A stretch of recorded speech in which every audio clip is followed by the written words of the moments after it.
बता दें, मनमोहन सिंह देश के 14वें प्रधानमंत्री थे और उन्होंने कई सारे ऐसे काम किए हैं जिन्हें आज देश नम आंखों के साथ याद कर रहा है। बताया जा रहा है कि शनिवार को उनका अंतिम संस्कार होगा और उनका पार्थिव शरीर भी जो है अब एम्स से उनके घर पर ला चुका है। बस उनकी बेटी के अमेरिका से आने का इंतजार इस समय चल रहा है। आपको बता दें कि मनमोहन सिंह के निधन पर 7 दिन का राष्ट्रीय शोक की घोषणा भी की गई है। पूर्व पीएम के निधन पर सरकार ने 7 दिन के राजकीय शोक की घोषणा की है। वहीं उनके निधन के बाद कांग्रेस पार्टी ने अपने सारे कार्यक्रमों को भी रद्द कर दिया है। निधन के बाद देर रात मनमोहन सिंह का पार्थिव शरीर एम्स से उनके दिल्ली स्थित आवास पर लाया गया। डॉक्टर मनमोहन सिंह लंबे समय से स्वास्थ्य संबंधित समस्याओं का सामना कर रहे थे। इससे पहले भी कई बार स्वास्थ्य कारणों से अस्पताल में वो भर्ती भी किए जा चुके थे।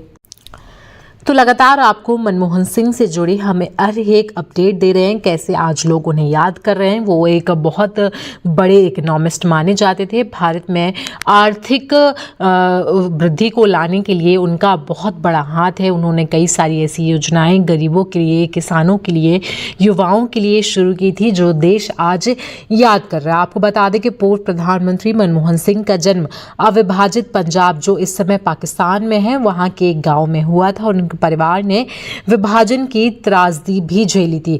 शायद यही कारण है कि सिंह अपने लंबे सार्वजनिक जीवन में अक्सर सांप्रदायिक सद्भाव की बात किया करते थे। भारत में आर्थिक सुधारों का सूत्रपात करने वाले मनमोहन सिंह का गुरुवार को निधन हो गया और इस समय उनकी उम्र जो थी वो 92 वर्ष की थी। उनका जन्म पंजाब प्रांत के पश्चिमी क्षेत्र गाह में हुआ था, जो अब पाकिस्तान में आता है। सिंह प्रसिद्ध अर्थशास्त्री थे और भारत समेत विदेशों में भी उनका काफ़ी सम्मान हुआ करता था। वैसे आपको बता दें कि उनका पैतृक गांव जो है वो इस समय पाकिस्तान के गाह क्षेत्र में है, लेकिन अब वो पंजाब में भी काफ़ी टाइम से रहने लगे थे, जिसके बाद अमृतसर के लोग जो हैं खासकर वो बहुत ज़्यादा दुखी हैं और उनकी आंखें, सभी की आंखें नम हैं। पंजाब के अमृतसर के एक निवासी का कहना है कि जहाँ तक मुझे पता है कि वो 70-80 साल पहले यहाँ रहा करते थे। सांसद बनने के बाद वो एक बार यहाँ आए थे। हम उनके निधन से बहुत ज़्यादा दुखी हैं क्योंकि वो अमृतसर से रहने वाले थे। वहीं कांग्रेस नेता संदीप दीक्षित ने कहा है कि मनमोहन सिंह का अंतिम संस्कार कहाँ होगा,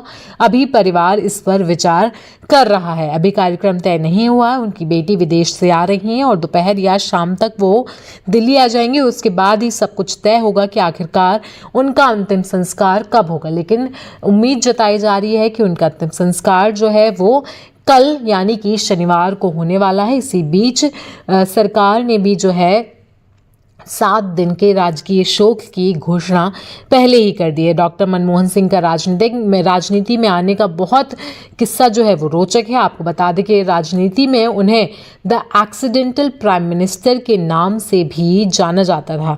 आपको बता दें कि उनके राजनीति में जो आने का एक किस्सा है वो काफ़ी रोचक माना जाता है और जब उनको राजनीति में आने का प्रस्ताव दिया गया था तो उस समय वो एक मजाक मानकर बैठ चुके थे।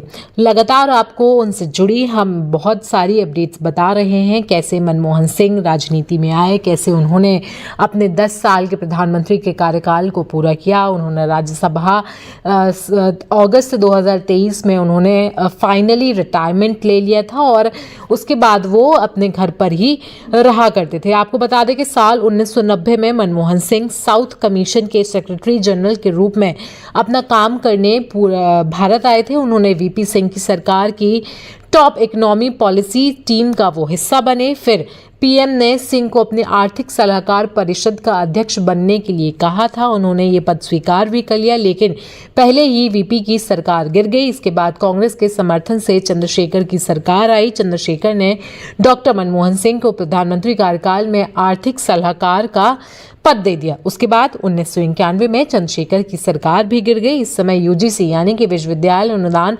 आयोग के वो अध्यक्ष का पद खाली था और ऐसे में डॉक्टर सिंह को वहां नियुक्त किया गया। उसके बाद आपको बता दें कि चंद्रशेखर की सरकार गिरने के बाद नरसिम्हा राव प्रधानमंत्री बने थे। तब अर्थव्यवस्था की स्थिति बहुत ज़्यादा खराब हो रही थी। अगला वित्त मंत्री कौन होना चाहिए, इस पर लगातार चर्चा हो रही थी। शुरुआत में सभी भारतीय रिजर्व बैंक के पूर्व गवर्नर आईजी पटेल के नाम पर सहमत नियुक्त हुए, लेकिन पटेल ने ये पद नहीं लिया। इसके बाद डॉक्टर मनमोहन सिंह का नाम आगे किया गया। शपथ ग्रहण समारोह के एक दिन पहले राव ने पीसी अलेक्जेंडर को डॉक्टर सिंह से संपर्क करने को कहा। हालांकि इस फैसले के बाद होने तक रात हो चुकी थी और 20 जून 1991 की रात देर से नीदरलैंड से लौटे डॉक्टर सिंह सो रहे थे।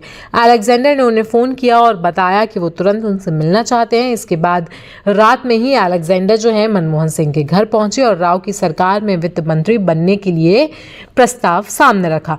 सिंह ने अलेक्जेंडर पर यकीन नहीं किया और वो सुबह यूजीसी दफ्तर अपने रूटीन के हिसाब से वो निकल गए। उधर सिंह का इंतजार शपथ समारोह में किया जा रहा था। समारोह में नजर नहीं आए तो खोजबीन उनकी शुरू हो गई। फिर उन पर फोन से पूछा गया कि वो अगले वित्त मंत्री के तौर पर शपथ लेने आएंगे क्या।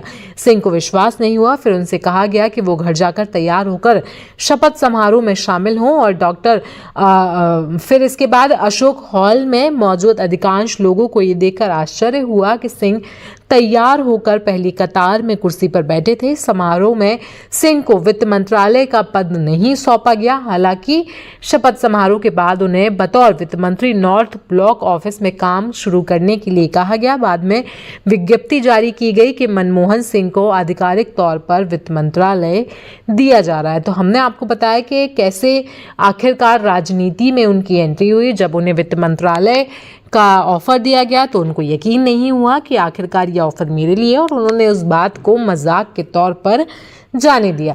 लगातार तस्वीरों में हम आपको दिखा रहे हैं कि कैसे देश के अलग अलग हिस्सों में लोग मनमोहन सिंह को आज याद कर रहे हैं, उनके लिए श्रद्धांजलि अपनी व्यक्त कर रहे हैं।